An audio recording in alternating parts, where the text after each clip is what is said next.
Hello student. कैसे हैं आप लोग? उम्मीद है आप लोग अच्छे होंगे। और आप लोगों से मैंने क्वेश्चन पूछा था कि आप लोग प्रैक्टिस सेट कौन सा लगा रहे हैं, कमेंट करिएगा। तो आप लोग कमेंट करिए। और आज का टॉपिक हम देखेंगे, पॉलिटी में हमारा आज का टॉपिक है न्यायपालिका। भारत में जितने भी कोर्ट हैं, न्यायालय हैं, सुप्रीम कोर्ट या फिर हाई कोर्ट या फिर डिस्ट्रिक्ट कोर्ट, सिविल कोर्ट, उन सब को सामूहिक रूप से न्यायपालिका कहा जाता है। न्यायपालिका में जो सबसे ऊपर है, सर्वोच्च न्यायालय सुप्रीम कोर्ट, उसकी बात करते हैं सबसे पहले। तो सुप्रीम कोर्ट का उल्लेख जो है भाग 5 में, संविधान के भाग 5 में और अनुच्छेद 124 से 147 में उल्लेख किया गया है। सुप्रीम कोर्ट का उल्लेख जो है 124 से 147 तक किया गया है। भारत में एकहरी और एकीकृत न्यायिक व्यवस्था की संकल्पना की गई है कि भारत में एकहरी और एकीकृत न्यायिक व्यवस्था है। सुप्रीम कोर्ट जो है वो दिल्ली में स्थापित है। सुप्रीम कोर्ट की स्थापना, गठन, अधिकारिता, शक्तियों के विनियमन से संबंधित विधि निर्माण की शक्ति जो है वो संसद के पास है। और सुप्रीम कोर्ट का जो गठन हुआ था वो अनुच्छेद 124 के तहत सुप्रीम कोर्ट का गठन किया गया है। मूल संविधान में सुप्रीम कोर्ट के में जितने भी जज थे, कुल जजों की संख्या 8 रखी गई थी। लेकिन काम का दबाव बढ़ने की वजह से जजों की संख्या जो है वर्तमान में सुप्रीम कोर्ट संशोधन विधेयक 2019 के अधीन जो है, सुप्रीम कोर्ट में एक मुख्य न्यायाधीश और 33 जो है अन्य अन्य न्यायाधीश होंगे। यानी कि टोटल 34 जज अब अभी सुप्रीम कोर्ट में कार्यरत हैं। सुप्रीम कोर्ट के न्यायाधीशों की नियुक्ति व पद की अवधि की बात करें, जिसका कि उल्लेख अनुच्छेद 124 के 2 में किया गया है। सुप्रीम कोर्ट में जजों की नियुक्ति कौन करता है? तो सुप्रीम कोर्ट में जजों की नियुक्ति जो है राष्ट्रपति करते हैं। और जितने भी जज हैं सुप्रीम कोर्ट के, उनकी नियुक्ति राष्ट्रपति करते हैं, या तो जो उच्च हाई कोर्ट के जो जज हैं उनसे परामर्श लेकर के, और जो जितने भी अन्य जज हैं उनकी नियुक्ति करते हैं। सुप्रीम कोर्ट का जज बनने के लिए जो न्यूनतम आयु है उसका तो निर्धारण नहीं किया गया है। हाँ, लेकिन अवकाश ग्रहण करने के लिए 65 वर्ष तक जो है कि दिया गया है। 65 वर्ष के बाद जो है सुप्रीम कोर्ट के जज जो है वो रिटायर हो जाते हैं। शपथ कौन दिलाता है सुप्रीम कोर्ट के जजों को? तो राष्ट्रपति जो है वो शपथ दिलवाते हैं अनुच्छेद 124(6) के तहत। योग्यताओं की बात करें तो सुप्रीम कोर्ट का जज बनने के लिए व्यक्ति का हाई कोर्ट में कम से कम 5 वर्ष जज के रूप में कार्य कर चुका हो, या फिर हाई कोर्ट या फिर किसी भी कोर्ट में 10 वर्ष तक अधिवक्ता रहा हो। वेतन व भत्तों की बात करें तो सुप्रीम कोर्ट के जो जज होते हैं उनके वेतन और भत्ते अनुच्छेद 125 में उल्लेखित हैं। तो जो मुख्य जज हैं उनकी सैलरी पर मंथ होती है 2,80,000। बाकी जो अन्य सुविधाएं हैं, फ्री में आवास, बिजली, ये सारी सुविधाएं उन्हें दी जाती है। और जो अन्य जज हैं उनकी सैलरी 2.5 लाख होती है पर मंथ। पद विमुक्ति की बात करें तो संसद के दोनों सदनों द्वारा प्रस्ताव पारित करके 2/3 बहुमत से, 2/3 बहुमत से प्रस्ताव पारित होना चाहिए। और सुप्रीम कोर्ट के जज को भ्रष्टाचार व असमर्थता के कारण दोनों सदनों द्वारा 2/3 बहुमत से प्रस्ताव पारित करके हटाया जा सकता है। पद विमुक्ति प्रस्ताव जो है, अगर वो संसद में लाना है तो लोकसभा के कम से कम 100 सदस्य और राज्यसभा के कम से कम 50 सदस्यों द्वारा हस्ताक्षर के बाद ही वो अध्यक्ष, लोकसभा के अध्यक्ष या फिर सभापति को जो है कि वो दिया जाएगा प्रस्ताव।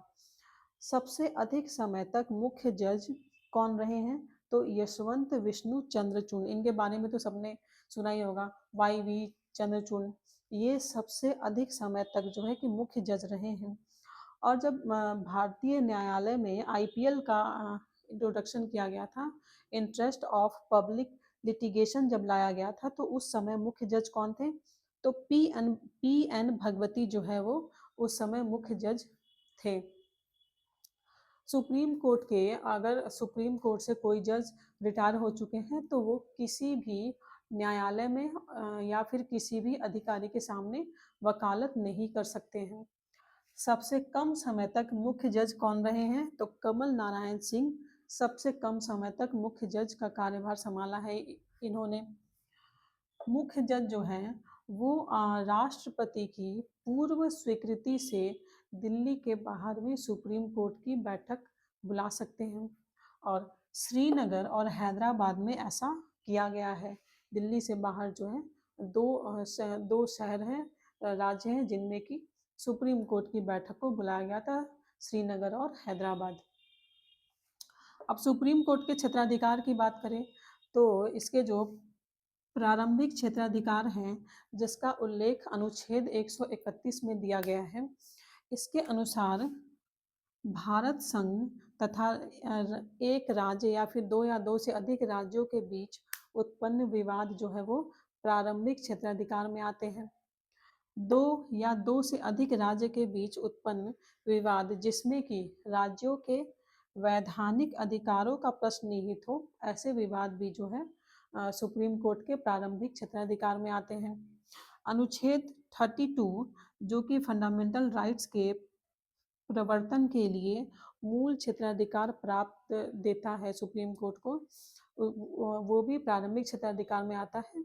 इसके तहत जो है यदि किसी व्यक्ति के फंडामेंटल राइट्स का उल्लंघन हो रहा है तो वो सीधा सुप्रीम कोर्ट में अपील कर सकता है अनुच्छेद 32 के तहत। तथ्य या विधि का प्रश्न शामिल होने पे सुप्रीम कोर्ट जो है उस विवाद को निर्णय के लिए स्वीकार करता है। तथ्य या फिर विधि का प्रश्न शामिल होने पे सुप्रीम कोर्ट जो है उस विवाद को निर्णय के लिए स्वीकार करता है। सुप्रीम कोर्ट के अपीलीय क्षेत्राधिकार की बात करें तो देश का अगर सबसे बड़ा अपीलीय न्यायालय जो है वो सुप्रीम कोर्ट को कहा जाता है। सुप्रीम कोर्ट जो है वो देश का सबसे बड़ा अपीलीय न्यायालय है। इसका प्रावधान दिया गया है अनुच्छेद 132 से 136 तक अपीलीय क्षेत्राधिकार का प्रावधान दिया गया है सुप्रीम कोर्ट के। अनुच्छेद 132 कहता है कि अगर कोई मामला संवैधानिक मामला है तो उसे हाई कोर्ट से सुप्रीम कोर्ट में अपील किया जा सकता है। अनुच्छेद 133 कहता है कि सिविल मामलों में भी सुप्रीम कोर्ट में अपील हो सकती है। अनुच्छेद 134 कहता है आपराधिक मामलों में सुप्रीम कोर्ट में अपील करने का अधिकार है। अनुच्छेद 136 कहता है कि विशेष अनुमति से भी जो है कि सुप्रीम कोर्ट में अपील की जा सकती है। परामर्शदात्री क्षेत्राधिकार, इस क्षेत्राधिकार के अंतर्गत क्या आता है कि अगर राष्ट्रपति चाहें तो किसी सार्वजनिक महत्व के विवादों पर राष्ट्रपति जो है वो सुप्रीम कोर्ट से अनुच्छेद 143 के तहत जो है परामर्श ले सकते हैं, लेकिन जो राष्ट्रपति है वो बाध्य नहीं है कि सुप्रीम कोर्ट के द्वारा दिए गए परामर्श को वो माने। नेक्स्ट है पुनर्विचार संबंधी क्षेत्राधिकार। इसके अनुसार इसका जो प्रावधान है वो अनुच्छेद 137 में दिया गया है। ये सब प्रावधान अनुच्छेद जो है वो थोड़े इम्पोर्टेंट है, इनसे क्वेश्चन पूछा जाता है कि पुनर्विचार संबंधी क्षेत्राधिकार जो है सुप्रीम कोर्ट का वो किस अनुच्छेद में दिया गया है, तो अनुच्छेद 137 में दिया गया है। इसके अनुसार सुप्रीम कोर्ट जो है स्वयं के द्वारा दिए गए जो आदेश होते हैं या फिर जो उनके निर्णय होते हैं उस पर पुनर्विचार कर सकता है, और अगर आवश्यकता हो तो उन निर्णयों में परिवर्तन किया जा सकता है। किसके द्वारा? सुप्रीम कोर्ट के द्वारा। अनुच्छेद किसके तहत आता है? अनुच्छेद 137 के तहत जो है सुप्रीम कोर्ट अपने द्वारा दिए गए निर्णयों पे और उनके द्वारा जो दिए गए आदेश हैं उन पर पुनर्विचार करने का अधिकार रखती है। नेक्स्ट, अभिलेख न्यायालय, ये अनुच्छेद 129 के तहत आता है। ये भी इम्पोर्टेंट है। अनुच्छेद 129 बहुत इम्पोर्टेंट है, बहुत बार पूछा गया है कि अभिलेख न्यायालय जो है सुप्रीम कोर्ट का अभिलेख न्यायालय वो किस अनुच्छेद के अंतर्गत आता है? तो अनुच्छेद 129 के अंतर्गत आता है। इसके अनुसार सुप्रीम कोर्ट के जितने भी निर्णय हैं उनको उनका रिकॉर्ड रखा जाएगा और उन्हें अभिलेख के रूप में सुरक्षित रखा जाएगा, ताकि भविष्य में अगर कोई इससे मिलता जुलता विवाद हो तो उसमें इन निर्णयों का नजीर पेश किया जा सके। नेक्स्ट आता है मौलिक अधिकारों का रक्षक। सुप्रीम कोर्ट को फंडामेंटल राइट्स का रक्षक माना गया है। सुप्रीम कोर्ट जो है वो फंडामेंटल राइट्स का रक्षक है। अनुच्छेद 32 के तहत जो है फंडामेंटल राइट्स की रक्षा करने के लिए सुप्रीम कोर्ट 5 प्रकार के रीट जारी कर सकता है। ये हम पहले भी पढ़ चुके हैं, तो यहाँ मैं एक्सप्लेन नहीं करूँगी। मौलिक अधिकारों का रक्षक माना गया सुप्रीम कोर्ट को फंडामेंटल राइट्स का। अगर व्यक्ति चाहे, व्यक्ति को अगर ऐसा लगता है कि उसके फंडामेंटल राइट्स का उल्लंघन हो रहा है तो वो सीधा सुप्रीम कोर्ट में अपील कर सकता है। संविधान के निर्वचन संबंधी मामले में अगर कोई मामला संविधान के निर्वचन से संबंधित है तो उस मामले में सुप्रीम कोर्ट में सुनवाई होगी और उसमें कम से कम 5 जजों का जो पैनल है वो इन संविधान के निर्वचन संबंधी मामलों की सुनवाई करेगा। कम से कम 5 जज होने चाहिए उस पैनल में। अब हाई कोर्ट की बात करते हैं, उच्च न्यायालय की बात कर लेते हैं। तो इसका उल्लेख जो है भारत के संविधान के भाग 6 में दिया गया है। हाई कोर्ट का उल्लेख और अनुच्छेद 214 से 231 जो है कि हाई कोर्ट का उल्लेख दिया गया है। अनुच्छेद 214 कहता है कि प्रत्येक राज्य में एक हाई कोर्ट होगी और अगर संसद चाहे तो वो एक या एक से अधिक राज्यों और उसके साथ ही किसी संघ राज्य क्षेत्र के लिए एक सुप्रीम कोर्ट की स्थापना कर सकती है। अनुच्छेद 231 के तहत अनुच्छेद 231 कहता है कि अगर संसद, वैसे तो 214 कहता है कि प्रत्येक राज्य में एक हाई कोर्ट होगा, लेकिन संसद अगर चाहे तो वो विधि द्वारा 2 या 2 से अधिक राज्यों और एक संघ शासित राज्य क्षेत्र के लिए एक हाई कोर्ट की स्थापना कर सकती है। वर्तमान में 25 हाई कोर्ट है, जिसमें से 3 हाई कोर्ट ऐसे हैं जो एक या एक से अधिक राज्यों के लिए कार्यरत हैं।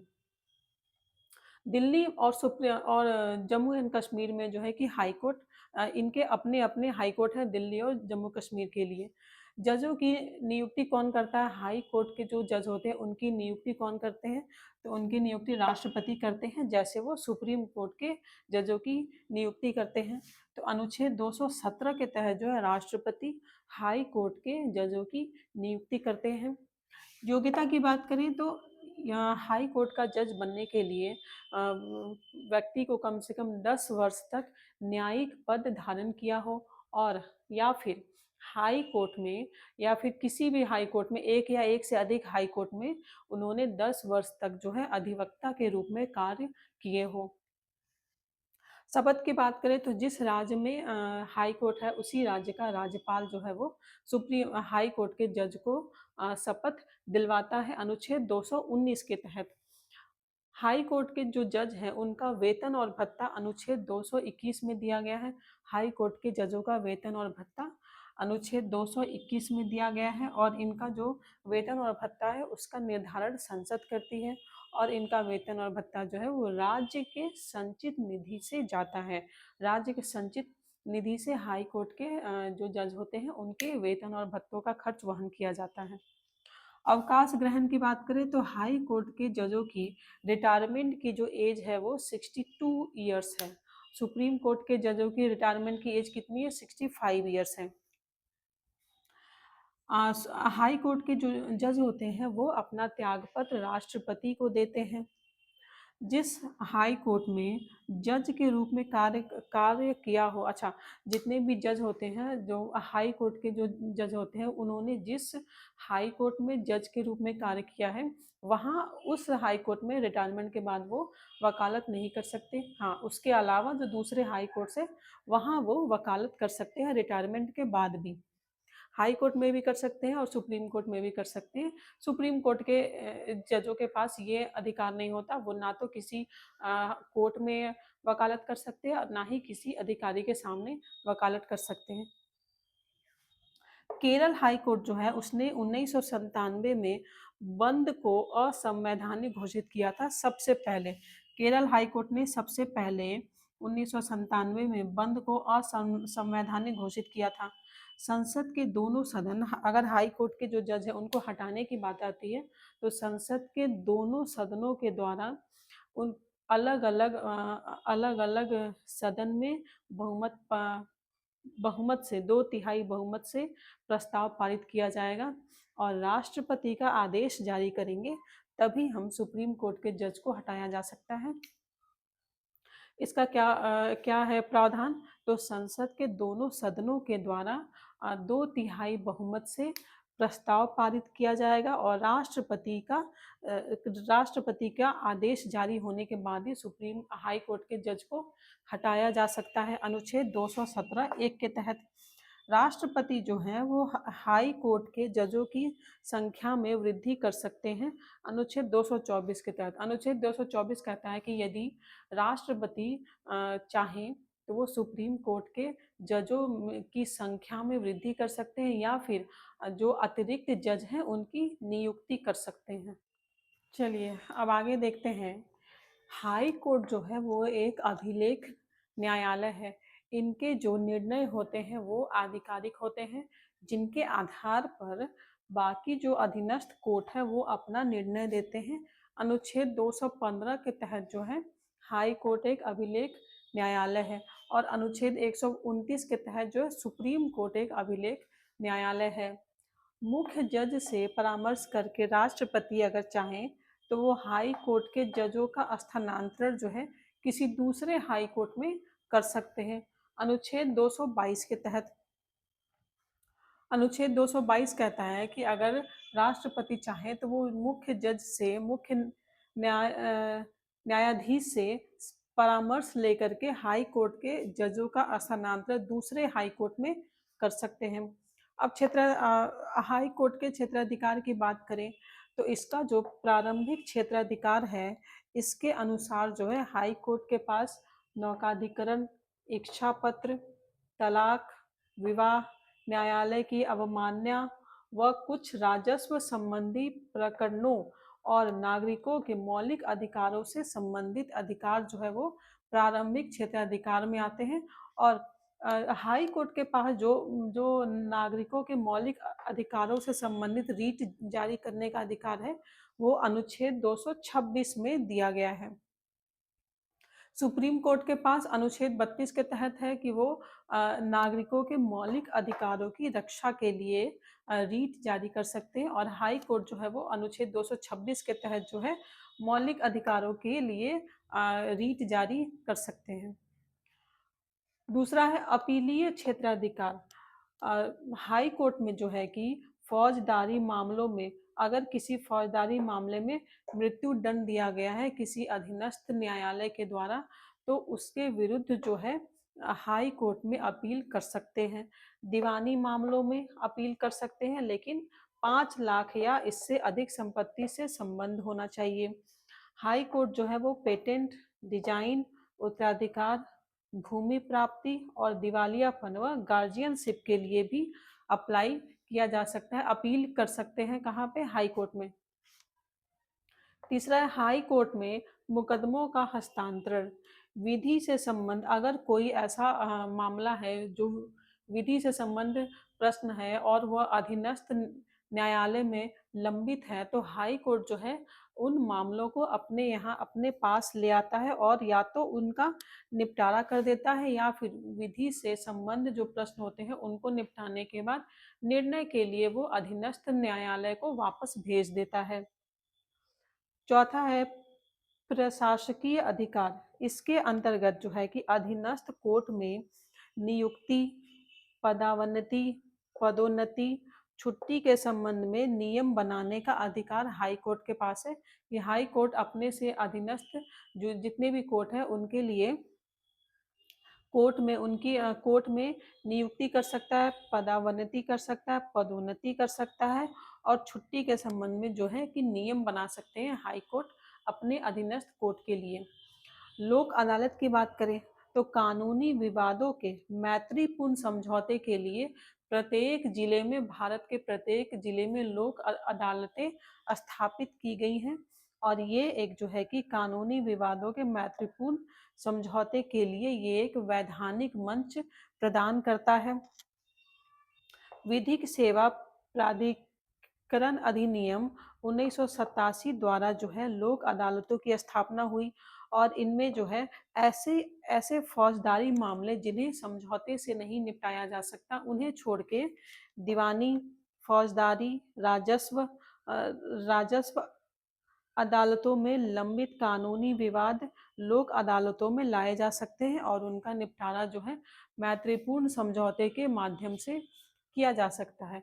अच्छा, जो लोक अदालतें होती हैं इनके द्वारा दिए गए निर्णय अंतिम निर्णय होते हैं, उसके बाद जो है इनके विरुद्ध किसी भी अदालत में अपील नहीं की जा सकती है। अगर लोक अदालत ने किसी मामले में अपना निर्णय दे दिया है तो उसके विरुद्ध जो है किसी और अदालत में अपील नहीं हो सकती है। लोक अदालतें जो है वो 5 लाख तक के दावे पर विचार कर सकती हैं। सबसे पहली बार अगर लोक अदालत की बात करें कि लोक अदालत की बैठक सबसे पहली बार कहाँ हुई, तो दिल्ली में हुई थी 1985 में और वहाँ पे एक दिन में ही दुर्घटना से संबंधित जो मामले थे उनमें 150 मामलों को निपटाया गया था एक दिन में ही। तो पहली बार दिल्ली में लोक अदालत की बैठक हुई थी 1985 में। अब उपभोक्ता संरक्षण अधिनियम की बात करें, इसकी जो स्थापना है वो किसके तहत हुई, तो उपभोक्ता संरक्षण अधिनियम 1986। अच्छा, ये पूछा गया है कि उपभोक्ता संरक्षण अधिनियम जो है वो कब स्थापित हुआ था, तो 1986 में स्थापित हुआ था। किस लिए, तो उपभोक्ताओं के हितों के लिए, उपभोक्ताओं के हितों की रक्षा के लिए, संरक्षण के लिए उपभोक्ता संरक्षण अधिनियम 1986 लाया गया था भारत सरकार द्वारा। इसे जो है 3 भागों में बांटा गया है। एक जिला स्तर पे है जिला फोरम, जिसमें कि 20 लाख तक के जो मामले होते हैं उन पे विचार किए जाते हैं। दूसरा है राज्य स्तर पे राज्य उपभोक्ता विवाद निवारण आयोग, इसमें 20 लाख से 1 करोड़ तक के मामलों पे विचार किया जाता है। और तीसरा है राष्ट्रीय उपभोक्ता विवाद निवारण आयोग, इसमें 1 करोड़ से अधिक के मामलों पे विचार किया जाता है। अब नेक्स्ट पे आते हैं तो केंद्रीय प्रशासनिक अधिकरण, इसका गठन जो है 1985 में हुआ था। किसके तहत, तो केंद्रीय प्रशासनिक अधिकरण आयोग के तहत जो है इसका गठन 1985 में हुआ था। और उस समय प्रधानमंत्री कौन थे, तो राजीव गांधी जी प्रधानमंत्री थे। इसे शॉर्ट फॉर्म में कैट भी कहा जाता है। केंद्रीय प्रशासनिक अधिकरण का गठन 1985 में हुआ था। प्रधानमंत्री कौन थे उस समय, तो राजीव गांधी थे। और जो मुख्य न्यायमूर्ति थे, मुख्य न्यायमूर्ति एच.एल. दत्तू ने सामाजिक न्याय पीठ जो है, सामाजिक न्याय पीठ का गठन करने का आदेश दिया था। सामाजिक न्याय पीठ का गठन करने का आदेश किसने दिया था, तो एच.एल. दत्तू ने। इलाहाबाद हाई कोर्ट की स्थापना कब हुई थी, तो 1866 में हुई थी। इसका खंडपीठ कहाँ है, लखनऊ है। अच्छा, खंडपीठ से बहुत ज़्यादा क्वेश्चन पूछे जाते हैं कभी कभी किसी एग्जाम में कि किस हाई कोर्ट का खंडपीठ कहाँ है, तो उसके बारे में भी हम बात करेंगे। खैर, इलाहाबाद हाई कोर्ट की स्थापना 1866 में हुई थी। इससे पूछा गया है क्वेश्चन, इलाहाबाद हाई कोर्ट की स्थापना कब हुई थी, तो 1866 में हुई थी और इसका खंडपीठ कहाँ है, लखनऊ में है। कुछ हाई कोर्ट ऐसे हैं जिनके बारे में कि राज्य क्षेत्रीय अधिकारिता और खंडपीठ की बात कर लेते हैं। तो पहला है कलकत्ता। कलकत्ता हाई कोर्ट की स्थापना हुई थी 1862 में। इसका जो राज्य क्षेत्रीय अधिकारिता है, इसका राज्य क्षेत्रीय अधिकारिता जो है वेस्ट बंगाल है, अंडमान और निकोबार द्वीप समूह है। और इसका मूल स्थान जो है कोलकाता में है। और इसका खंडपीठ कहाँ है, तो पोर्ट ब्लेयर और जलपाईगुड़ी 2 जगह जो है कोलकाता हाई कोर्ट का जो है कि खंडपीठ है। दूसरा बात करते हैं मुंबई। मुंबई हाई कोर्ट की स्थापना हुई थी 1862 में, और इसका राज्य क्षेत्रीय अधिकारिता महाराष्ट्र, गोवा, दादर एवं नागर हवेली, दमन व दीव द्वीप समूह, और इसका मूल स्थान मुंबई में है। इसका खंडपीठ देखते हैं। बम्बई हाई कोर्ट का खंडपीठ नागपुर, पणजी और औरंगाबाद में दिया गया है।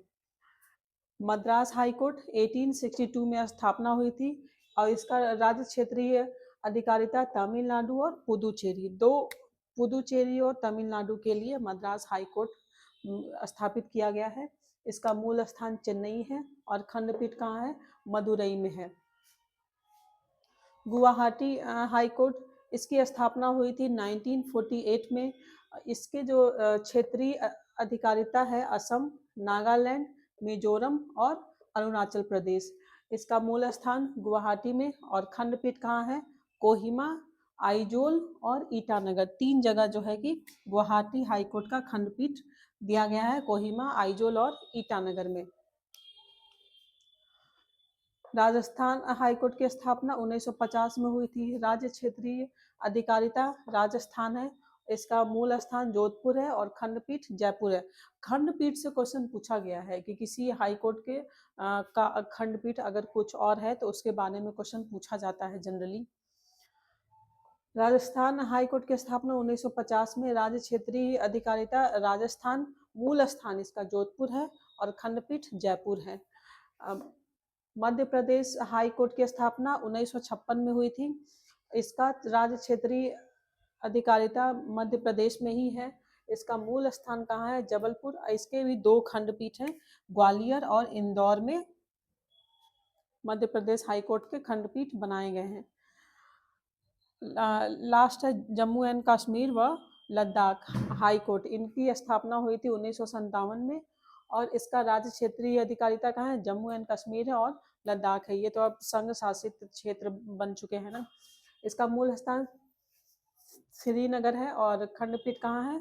जम्मू में है खंडपीठ। तो स्टूडेंट, न्यायपालिका में इतना ही, और उम्मीद है आप लोगों को ये क्लास अच्छी लगी होगी। जितने भी इंफॉर्मेशन थे न्यायपालिका के बारे में वो इस वीडियो में है।